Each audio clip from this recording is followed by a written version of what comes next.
may yasha. Itu kepada Nabi Muhammad.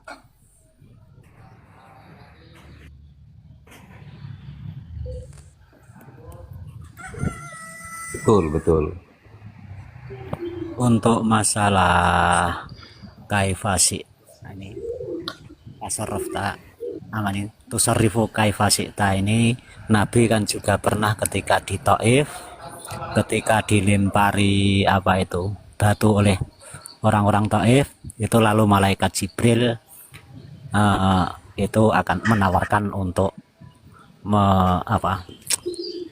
untuk menghimpit orang-orang Taif dengan gunung itu. Terus Nabi berdoa malah jangan, mereka tidak tahu kan begitu. Terus kemudian dari itu Allah akan menawarkan kepada Rasulullah,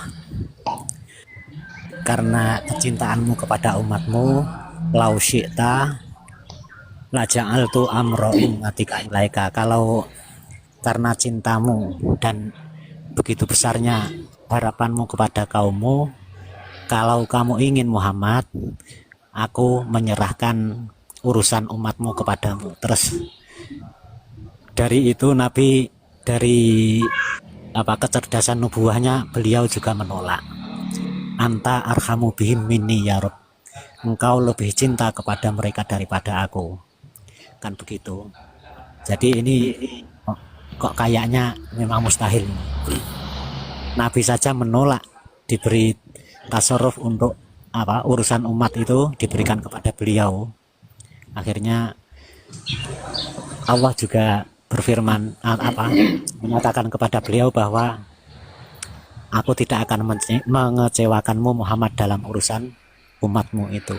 Itu masalah tasarruf kepada kekuasaan. Oke, Mas Udi, kita tambahi gini, Cak. Di situ saja Nabi Muhammad itu menolak ya mengenai sesuatu yang hidup, dan itu berkaitan secara spesifik dengan umatnya kala itu, ya kan? Berbeda dengan konteksnya itu seperti ini, hayyan wa mayyitan. Di sini jelas ini berarti semua orang, baik yang hidup ataupun yang mati, begitu. Itu konteksnya tuh.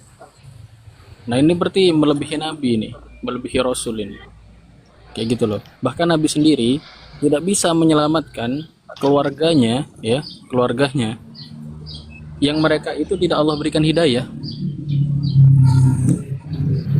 Kang Albi,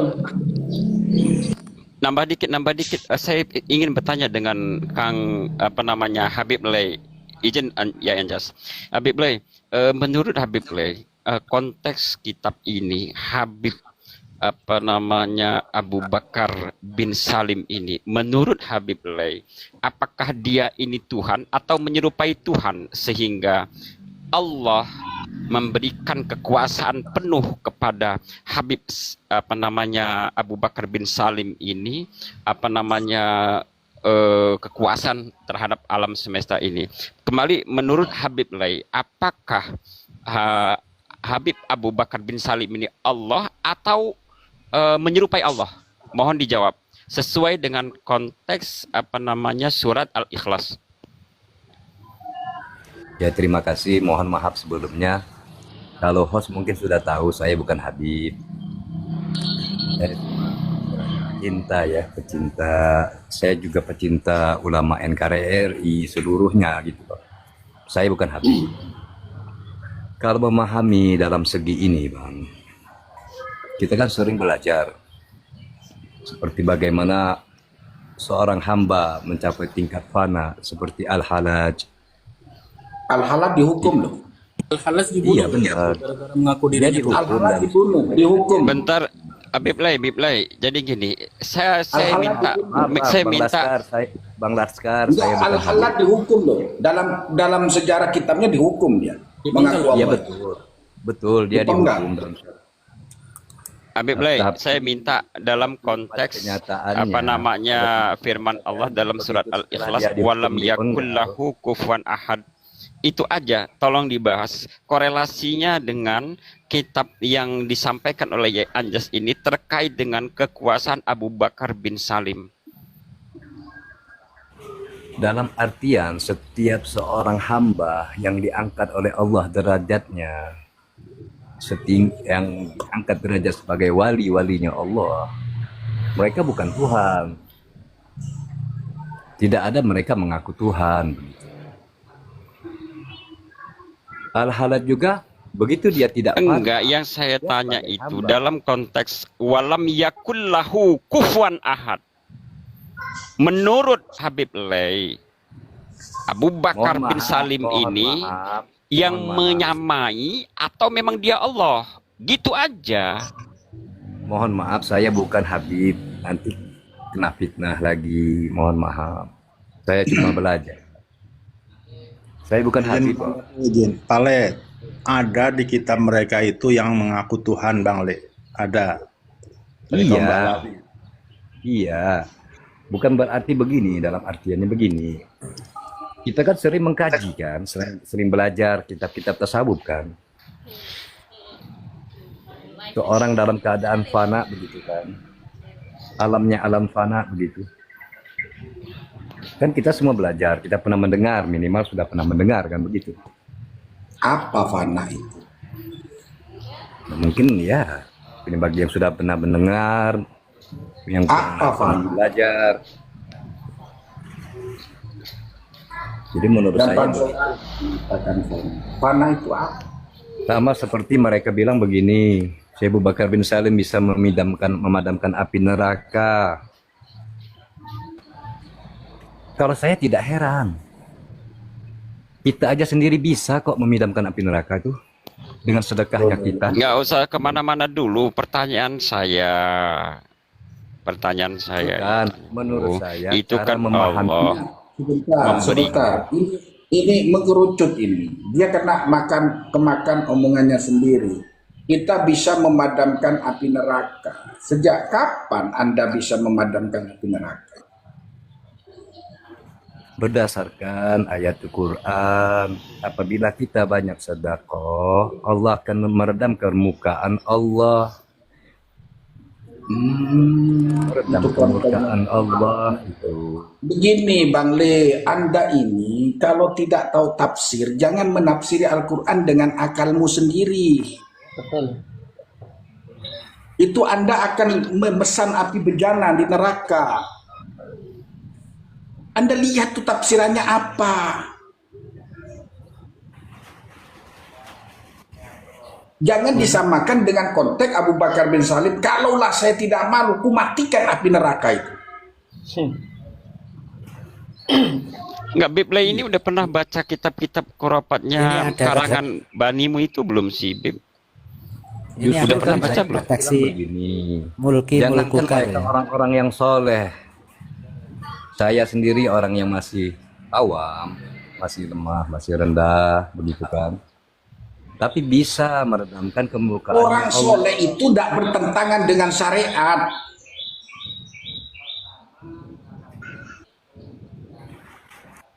Orang Begini, Bang, soleh begini. kok bertentangan dengan syariat. Di mana logika Anda ini?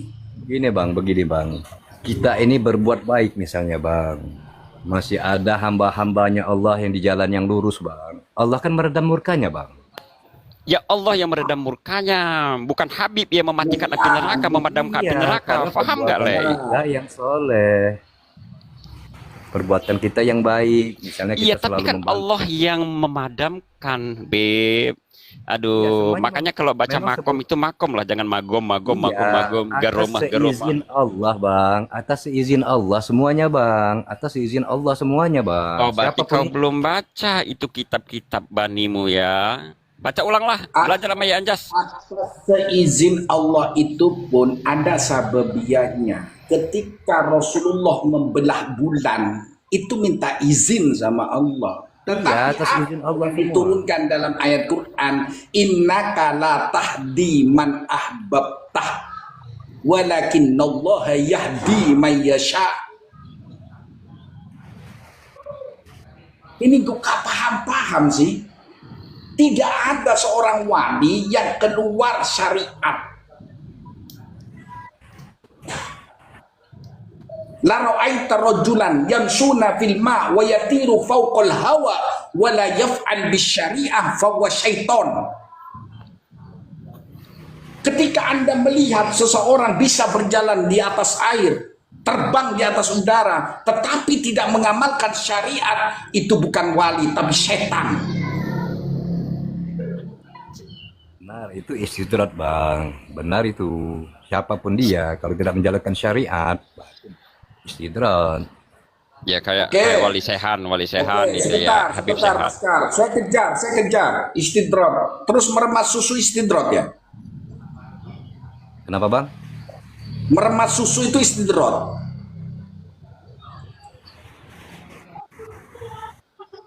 Kalau situ belum paham maksudnya Bang.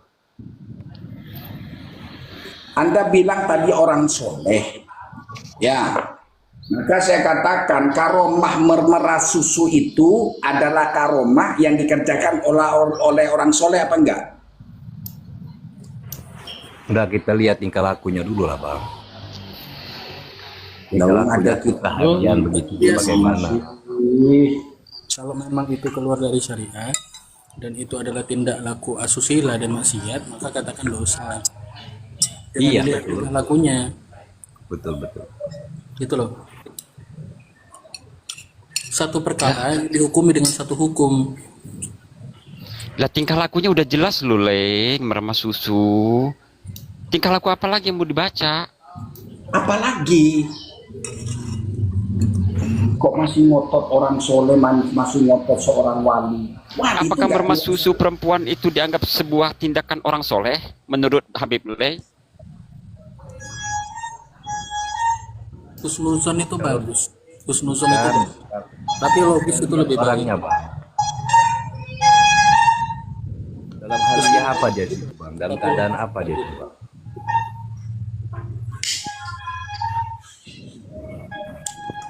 Kalau orang biasa bermaksiat ya jangan diturutin lah, jangan percaya lah Bang. Tapi kalau orang soleh, benar, mungkin dia menghadapi suatu hal gitu. Orang soleh berpotensi menjadi seorang wali kan? Betul Bang, betul. Potensi Siap. menjadi seorang wali. Maka wali mana yang punya karomah itu memegang payudara perempuan? Dalam keadaan apa gitu Bang? Dalam keadaan apa dia Bang? Gimana? Dalam keadaan apa katanya dia? Dalam keadaan sadar, wong dia bisa jalan meremas. Setiap hari dia megang, emang setiap hari dia meremas susu gitu Bang? Pertanyaannya, mau dia sekali atau 2 hari, mau 1 jam, 1 menit, 1 detik? Pertanyaan, dia dosa apa enggak? Bukan dalam keadaan apa gitu Bang, maksud saya itu Bang. Keadaan sadar, bukan dalam keadaan linglung atau tidur. Apalagi gila. Ya. Dalam keadaan setiap hari begitu dia, begitu setiap harinya begitu apakah? Bukan secara keseluruhan perbuatan itu dihukumi dalam satu hukum, tidak. Satu perbuatan dihukumi dalam satu hukum. Iya, Meremas dalam hal susu. satu Coba saya kali tanya, kejadian. sampean bersedekah sekarang ke masjid, itu dapat pahala apa enggak? Dapat lah Bang, Dapat. Sampean meremas susu sekali pada hari ini, dapat dosa enggak?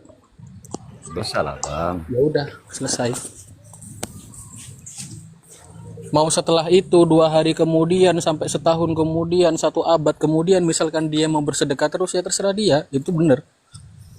Tapi 1 hari yang dia lakukan untuk meremas susu itu salah apa enggak?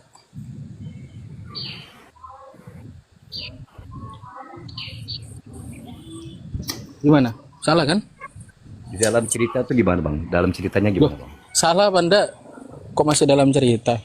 Ceritanya gitu yang saya barusan sampaikan ceritanya. Saya belum dengar gitu Bang. Kita andaikan saja kepada sampean lah. Sampean ini dalam 1 bulan melakukan beberapa kegiatan. 15 hari sampean bersedekah, 1 hari sampean itu meremas susu, sisanya itu sampean itu melakukan amal jariah lainnya misalkan. Maka 1 hari yang meremas susu itu dosa enggak? Apa gara-gara yang lain, apa gara-gara sampean bersedekah terus kemudian yang sampean 1 hari meremas susu itu sampean enggak katakan itu dosa? Bukan, yang saya pertanyakan ini Bang, yang saya Udah. tanyakan ini. Lanjut. Apa yang Anda tanyakan? Ini Annal Habib Ahmad Al-Madkur kana idaro imro'atan fit tariq wa qabasaha fit saddaiha. Sesungguhnya Habib Ahmad Al-Haddar itu ketika ada seorang perempuan di jalan lalu memeluntir kedua puting susunya wanita.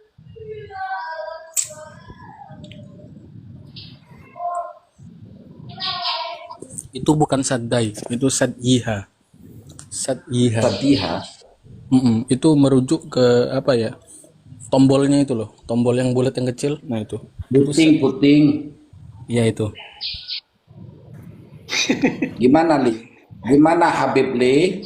Apakah Anda masih membenarkan Habib Ahmad Al-Haddar Li? Tombol apa Ustaz? Kejadiannya di mana itu, Bang? Habib Li. Hah? Kejadiannya di mana tuh, Bang? Kejadiannya di mana, kapan gitu, Bang? Lah itu nggak penting kalau kejadian tempat itu nggak- Kejadian di mana? Yang penting itu bukan mimpi aja. Ya, Yang penting itu bukan mimpi. tahu kejadiannya di mana. Habib Li, ini Kejadiannya kitab di mana? Kuno Susah Ada wal Abadiyah karangannya Habib Ali Al-Habsyi. Kemarin Bang ya, kemarin tahun lah ya, di kompleks di daerah saya itu, di kecamatan lah, ada orang yang melakukan asusila dihukum Bang. Entah itu mau di daerah mana, kena hukum tetap dosa gitu loh. Terus itu dilaporkan ke polisi, gitu. Jadi nggak masalah tempat sebenarnya. Namanya orang megang ya pasti sadar. Masa nggak sadar? sange le.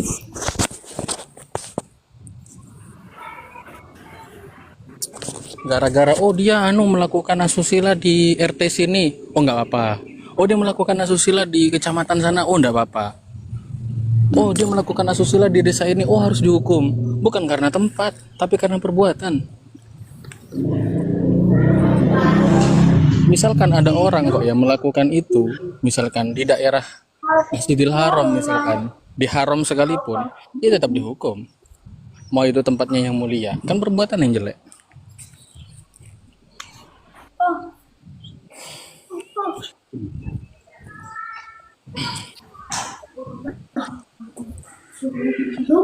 Gimana Habib Li? Ya kalau saya bukan Habib, jadi nggak tahu. Oh, nggak tahu. Jadi giliran memelutir putingnya susunya wanita, nggak tahu. Kenapa kok Ya. sampai ndak berani bilang itu salah gitu loh? Tapi ketika ada orang, ketika Ya kalau ada kalau orang, begini, yang saya tanyakan gini, itu di mana kejadiannya, kapan? hubungannya gitu kan? itu berpengaruh nggak itu dosa atau enggak kalau misalkan kejadiannya di mana? Atau jam berapa gitu? Sekalian nanya sama jamnya sama tahun, biar lengkap. Saksi Kejadiannya tahun berapa itu? Kejadiannya tuh. Begini Pak Le, artinya Kejadiannya setelah itu diteliti, 500 tahun yang lalu. ditemukan. Kalau sampean nggak percaya, sampean cross check sendiri, tanya sama orangnya. Ya, Udah saya Ya, jawab. tanya sama dengan Habib Ali Al-Habsyi yang pengarang Maulid Sibtu Turor itu loh. Tanya sama dia. Pertanyaannya adalah, itu dosa apa enggak gitu aja, bukan masalah tempatnya. Nanti masalah alamat tak kasih tahu. kalau menurut penjelasan Habib Ali Al-Habsyinya bagaimana tuh keterangannya tuh? Ini diterangkan di sini. Ya, coba. Loh, annal Habib Al-Ahmad Al-Madkur idza ra'a imra'atan fit tariq wa qabasaha fi saddiha. Sesungguhnya Habib Ahmad Al-Haddar itu ketika melihat seorang perempuan di jalan lalu meremas kedua puting susu wanita. Itu keterangannya. Terus. Wal hikmah, dan adapun hikmahnya fi dalika, hikmah yang diremas tadi putingnya itu, ya annahu yakhruju syahwah wa zina minha, itu bisa Yukharrij itu, yukharrij ya sahwa atau Ya. yukharrij sahwa. yukhriju apa Yukhriju bisa, yukharrij bisa. yukhriju syahwatu zina. ya dapat menghilangkan atau keluar daripada syahwat dan zina. Jadi ketika Habib Lee itu memelutir kedua putingnya susunya wanita itu hikmahnya supaya tidak terjadi zina dan syahwat. Masya Allah. Luar Yang biasa. wanita itu, Ya yang wanita itu Habibana. penzina ya. Yang wanita itu penzina maksudnya di situ ya, bukan? Astagfirullah. Oh ilah. Maksudnya dia pesan micet gitu. Bukan maksudnya Zaman dulu perempuan kadang itu micet. Jangan biarkan saya untuk apa ya, traveling. penzina apa bukan? Dalam kisah itu bagaimana kisahnya? Kelihatannya itu masuk dalam asimin juga ya. Itu saya kemarin kan ngatakan pokoknya jauhi saja orang yang sering melakukan perbuatan-perbuatan 9 itu. Itu untuk Bang Li itu mungkin bisa melihat YouTube-nya tafsir Profesor Quraisy. Beliau kan juga Pak Lawi juga. Itu tafsir surat Al-Qalam ayat 10 sampai 13. Itu beliau menjelaskan bagaimana detail sekali. Beliau kan pakar bidang mufradatnya Al-Quran juga. Itu kelihatannya nanti Kak sampean bandingkan dengan perilaku atau sifat-sifat yang ada pada habaib itu kelihatannya sangat-sangat identik. Bahkan itu beliau menyatakan satu saja dari sifat 9 itu ada pada diri seseorang, itu jangan bergaul dengan dia. Itu seperti beliau menukil dari Imam Tontowi mungkin. Kalau mungkin Imam Qurtubi, kalau ada orang mengaku-ngaku nasab atau orang zanim itu melakukan perbuatan yang lain, sifat-sifat yang lain yang 8 itu, guys, itu cocok sekali. Pokoknya kalau orang mengaku-ngaku nasab terus dia sering bersumpah, itu jauhi dia. Orang yang mengaku-ngaku nasab ya kok sering dawir, sering mengumpulkan leluhurnya, sering apalagi pokoknya melakukan perbuatan yang hina, itu kamu jauhi saja.